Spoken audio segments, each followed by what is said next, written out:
అంటే దాన్ని రోజు నేను చెప్తే కదా మీరు కేతిరెడ్డి అక్కడ సోషల్ మీడియాలో పెట్టుకొని యూట్యూబ్లో పెట్టుకోలేను నేను. అది జరుగుతూ ఉంది. కానీ అప్పుడు సామూహికంగా డయాస్లేసి కూర్చోబెట్టి చేసేవాళ్ళు నిరంతరాయంగా. ఇప్పుడు కూడా నేను గతంలో కూడా గత 10 రోజుల కిందట కూడా నేను ఇద్దరికి సహాయం చేశాను. ఇప్పుడు కూడా మా ఇంటి దగ్గరకు వస్తే బట్టలు ఇస్తా, తాళబొట్టు ఇస్తున్నా. లేదు ఇంకా ఇబ్బంది అంటే రైస్ ఇస్తున్నా. ఇంకా మాకు ఇబ్బంది సార్ అంటే ఏదైనా స్వీట్ ఇవ్వండి సార్ మ్యారేజ్ కంటే అవి కూడా ఇస్తున్నా. నిరంతరాయంగా చేస్తుంటాను నేను. వివాహాలంటే మీరు అనేది ఏముందంటే ఒక వెడ్డింగ్ కార్డ్స్ కొట్టించి ఎన్రోల్మెంట్ చేసి వేల మందిని కూర్చోబెట్టి సామూహికంగా జరిపేది. నేను ఈ రాజకీయాల్లో బిజీ కావడం వల్ల కొద్దిగా అది ఒక చాలా పెద్ద ప్రక్రియ. దాదాపు దానికి ఒక 3 నుంచి 4 నెలలు టైం తీసుకోవాల్సి వస్తుంది. దానికి మొత్తం ఒక యంత్రాంగం మాది నడపాలి దాన్ని.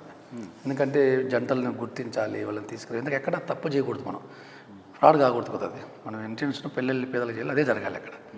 అది పెద్ద ప్రహసనం. కాబట్టి ఏం చేస్తున్నామంటే ఇప్పుడు ఇంటి దగ్గరికి ఎవరికైనా వచ్చినా సహాయం చేస్తున్నాం మనం.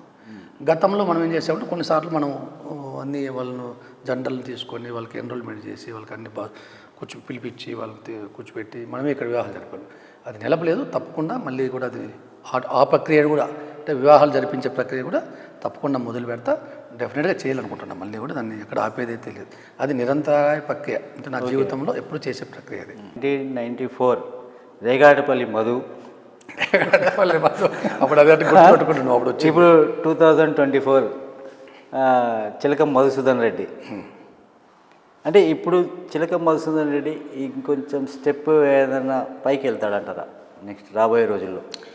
చాలా చిలకం మధుసూదన్ రెడ్డి నేను ఇప్పుడు జనసేన పార్టీలో ఉన్నతమైనటువంటి స్థానంలో ఉన్న మా పార్టీలో జనరల్ సెక్రటరీగా ఉన్న పార్టీ నన్ను బాగా గుర్తించింది. గతం పరిస్థితి వేరే. అప్పుడు యువకులము దూకుడు ఉంటుంది. ఇప్పుడు పార్టీలో మనం ఒక సీనియర్ నాయకుడు, రాజకీయాల్లో జిల్లాలో నేను కూడా ఉన్నటువంటి నాయకుల్లో కూడా 10 మంది నాయకులు, నేను ఒక సీనియర్ నాయకుడు. ఇప్పుడు పరిస్థితులకు అనుగుణంగా మనము రాజ్యాంగానికి చట్టాలకు లోబడి మనం ఇప్పుడు ఉంటుంది.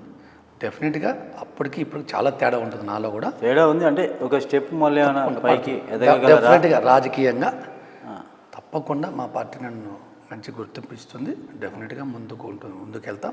డెఫినెట్గా మంచి పొజిషన్లోకి వెళ్తాం. ఎందుకంటే మా అధ్యక్షుల వారికి బాగా తెలుసు నా గురించి. అంటే మీ సిద్ధాంతాలు ఆయన సిద్ధాంతాలు మ్యాచ్ అయ్యాయి అంటున్నారు కదా. తప్పకుండా మ్యాచ్ అయింది, దాంట్లో అనుమానమే లేదు. ముక్కుచుట్టు మనస్తత్వం అయితేనేమి, ఏదో ప్రజలకు ఏదో చేయాలని తపన అయితేనేమి, ఇవన్నీ కూడా ఇప్పుడు ఆయన కూడా 20 ఏళ్ళు అవుతుంది దాదాపు రాజకీయాలు. ప్రజారాజ్యం నుంచి చేస్తున్నాడు ఆయన. ఆయన మొన్నే డిప్యూటీ సీఎం అయింది. అది మీకు ఐడియా ఉందో లేదో. ఆయన మా అధ్యక్షుడు, మా పార్టీ నాయకుడు. తప్పకుండా ఆయన అత్యున్నత స్థానంలో ఉండాలని చెప్పేసి మా కోరిక, మా ఆశయం కూడా. అట్ ద సేమ్ టైం మాకు కూడా ప్రజలకు చేయాలనే ఇంటెన్స్ ఉంది. నేను కూడా ఫుల్ టైం పొలిటీషియన్ కాబట్టి నాకేం తొందర కూడా ఏం లేదు. డెఫినెట్గా మా పార్టీ అధ్యక్షులు వారు నాకు మంచి గుర్తింపు తప్పకుండా వస్తుంది. మంచి అవకాశం వస్తుంది. అవకాశం కూడా ఇస్తాడని నమ్మకం ఉంది. తప్పకుండా ధర్మవరం ప్రజలకైతేనేమి, నా పరిధి ఎక్కడి వరకు ఉందో, రాయలసీమ అయితేనేమి, ఎక్కడి వరకు అనంతపురం జిల్లా అయితేనేమి, సత్యాగ్రామ్ జిల్లా అయితే నా పరిధులు ఎక్కడెక్కడ ఉన్నాయి ఖచ్చితంగా నేను మంచి అవకాశం వస్తుంది. తప్పకుండా ప్రజలకు న్యాయం చేయగలను అనే నమ్మకం ప్రగాఢంగా ఉంది నాకు జనసేన పార్టీ మీద. మీ రాజకీయ గురువు అంటే ఎవరని చెప్తారు మీరు? నా రాజకీయ గురువు అంటే చాలామందికి రాజకీయ గురువులు ఉంటారు. నేను నిజంగా చెప్పాలంటే నాకు రాజకీయ గురువు లేడు. వాస్తవం. నేను 90స్లో వచ్చినప్పుడు నేను చిన్న వయసు. మా ఫాదరే నేను గురువుగా అనాల్సింది. ఎందుకంటే మా ఫాదర్ అన్ఎక్స్పెక్టెడ్గా మర్డర్ కావడం, రాజకీయాలకు రావడం. మా ఫాదర్ని నేను గురువుగా స్వీకరించాల్సింది. ఎందుకంటే ఆయన ఆశయాలు నేను తీసుకున్నాను కాబట్టి డెఫినెట్గా ఆయన నాకు గురువుగా స్వీకరించాల్సిందే. అంతకుముందు నాకు రాజకీయాలు పట్టు లేదు, రాజకీయాల గురించి కూడా తెలియదు నాకు యాక్చువల్ చెప్పాలంటే.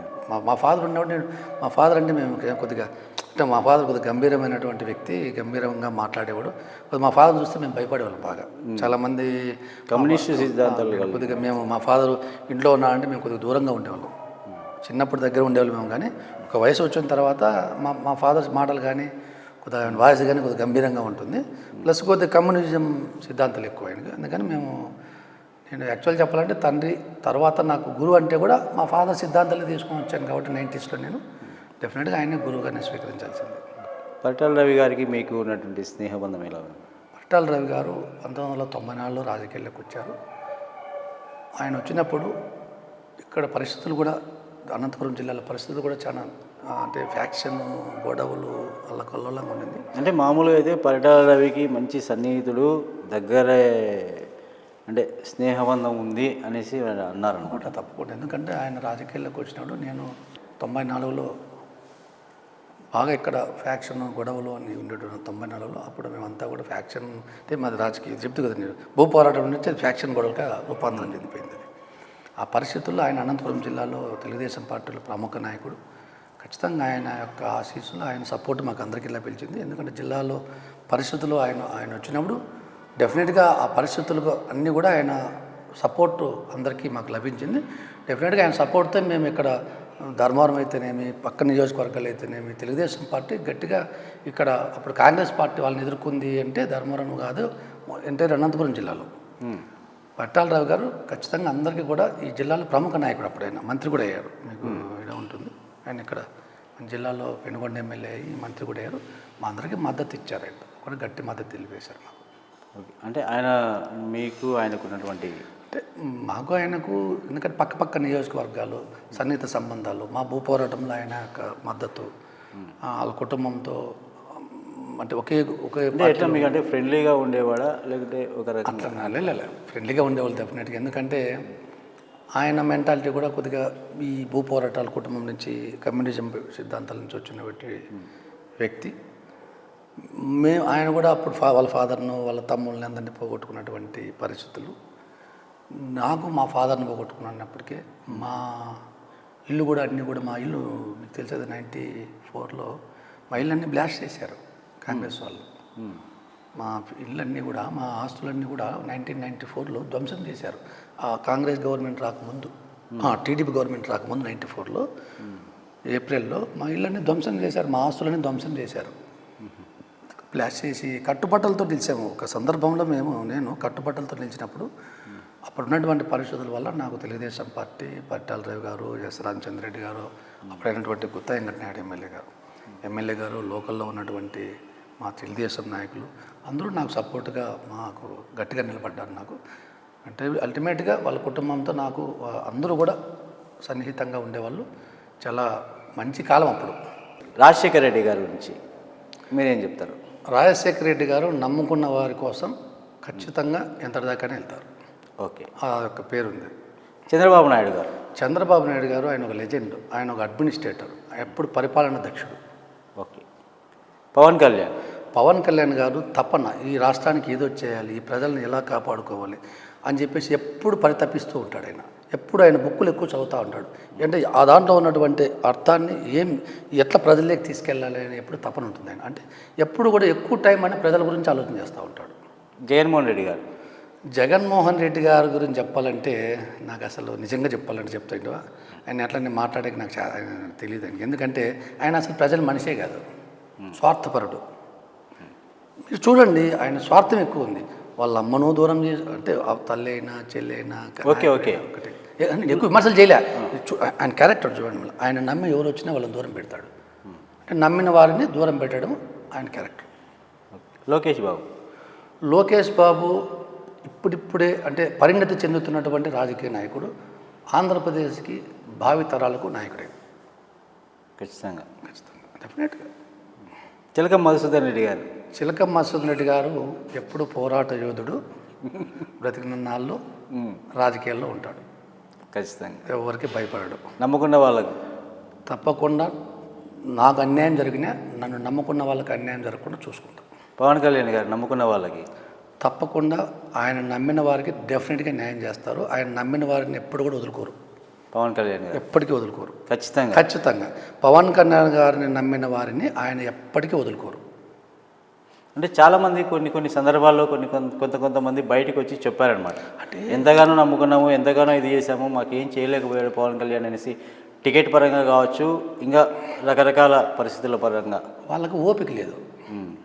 ఇప్పుడు వచ్చేది రాజకీయాల్లోకి 2-3 సంవత్సరాలు ఆయనతో నడిచేది, మాకు టికెట్ రాలే, ఆయన అధికారంలోకి వచ్చిండేది మొన్న వచ్చాడు. నిజంగా చెప్పండి, మీరు చెప్పండి. ఆయన ప్రజారాజ్యంలో పనిచేశాడు, మళ్ళీ తెలుగుదేశం పార్టీకి చంద్రబాబు నాయుడు గారు సపోర్ట్ చేశారు. అప్పటి నుంచి ఆయన రాజకీయాల్లోనే ఉన్నారు. ఉంటూ ఆయన ఎమ్మెల్యే అయినది ఎప్పుడు మొన్న, మంత్రి అయినది ఎప్పుడు మొన్న, 100 days అయింది. డిప్యూటీ సీఎం అయ్యారు.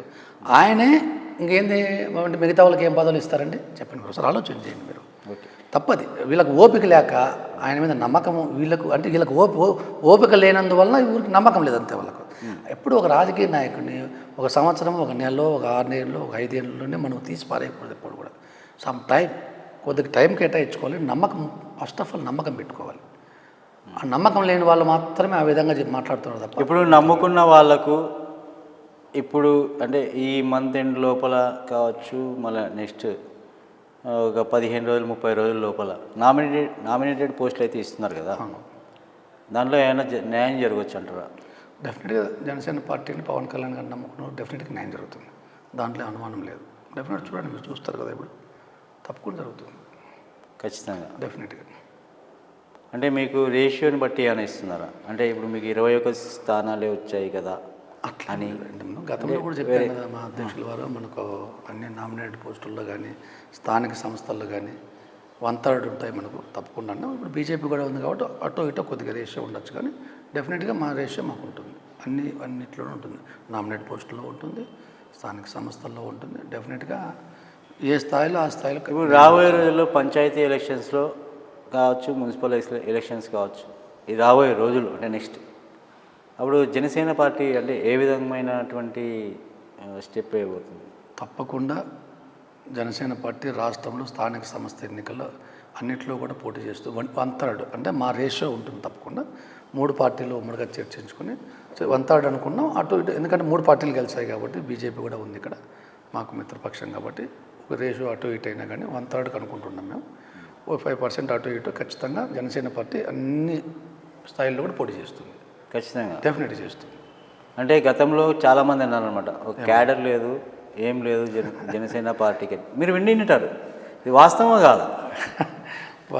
చాలామంది అన్నారు. అంటే వాళ్ళు ఇప్పుడు ఏమంటున్నారు, జనసేన పార్టీని మమ్మల్ని ఓడించింది అని కొందరు, జనసేన పార్టీ లేకపోతే మేము ఇబ్బంది పడేవాళ్ళమని కొందరు.